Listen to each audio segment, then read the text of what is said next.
Hello everyone. तो बात करेंगे एलटी फूड्स के बारे में। तो एलटी फूड्स में आज हमें 10.5% की एक बहुत बेहतरीन सी तेज़ी देखने को मिली। तो इस तेज़ी का क्या कारण बन रहा है, एक बहुत बड़ी खबर निकल के आ रही है, वो मैं आपको इस वीडियो में बताऊंगा। और साथ ही में हम इसका पूरा चार्ट एनालिसिस करेंगे, टेक्निकल एनालिसिस करेंगे और इसका पूरा कंप्लीट चार्ट स्ट्रक्चर रीड करेंगे। उससे पहले आप प्लीज़ चैनल पर नए हैं तो वीडियो को लाइक कर दीजिएगा। कोई भी मैनेजमेंट की तरफ से कोई भी कमेंट निकल के आती है, कुछ भी अपडेट आता है इस सेट से रिलेटेड, कोई भी न्यूज़ आती है, सबसे पहले मैं अपडेट करता रहता हूँ। तो प्लीज़ चैनल को सब्सक्राइब कर लीजिएगा। स्टॉक मार्केट से रिलेटेड सारे अपडेट आपको मिलते रहेंगे। तो हम इसका पहले मैं आपको न्यूज़ बता देता हूँ किस कारण से आज हमें तेज़ी देखने को मिली है। तो इसकी जो कारण था, जिस कारण से गिरा था, उसी कारण से आज हमें तेज़ी देखने को मिली है। अब आप सोच रहे होंगे क्या। तो देखिए, इसके जो गिरावट का कारण था वो था यूएस टैरिफ। ठीक है। मतलब एक ये एक्सपोर्टर है बहुत बड़ा राइस का दूसरे देशों में, मतलब दूसरे देशों में, उसमें सबसे ज़्यादा एक्सपोर्ट इसका आता है यूएसए से।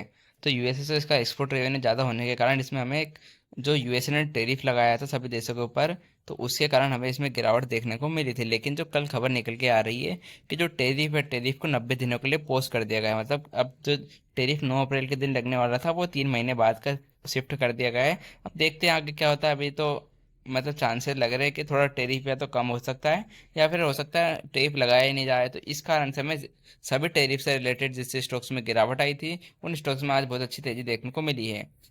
तो इसी कारण से हमें आज इस टाइम एल्टी फूड्स में भी हमें तेजी देखने को मिली है। अब देखिए, कुछ इंपॉर्टेंस लेवल में आपको बता देता हूँ, प्लीज सब्सक्राइब कर लीजिएगा ताकि कोई भी अपडेट निकल के आता है सबसे पहले आपको मिले। टेरिफ से रिलेटेड हो, शायद किसी से भी रिलेटेड हो, सबसे पहले आपको अपडेट कर दूंगा मैं। अब कुछ इंपॉर्टेंट सपोर्ट एरिया जान लेते हैं पहले हम इसके। देखिए, सबसे इंपॉर्टेंट सपोर्ट जोन मैंने पिछली वीडियो में बताया था आपसे, 316 का एक बहुत इंपॉर्टेंट सपोर्ट जोन है। देखिए, ये रहा 316 का एक इंपॉर्टेंट सपोर्ट एरिया। ये टूटता है तो थोड़ी गिरावट बढ़ती हुई नजर आएगी, और फिर जो गिरावट है यहाँ तक आती हुई नजर आएगी 289 तक। ठीक है, ये दो सपोर्ट ध्यान रखिएगा। ये ज़्यादा अभी सपोर्ट पर कोई दिक्कत नहीं, ज़रूरत नहीं है।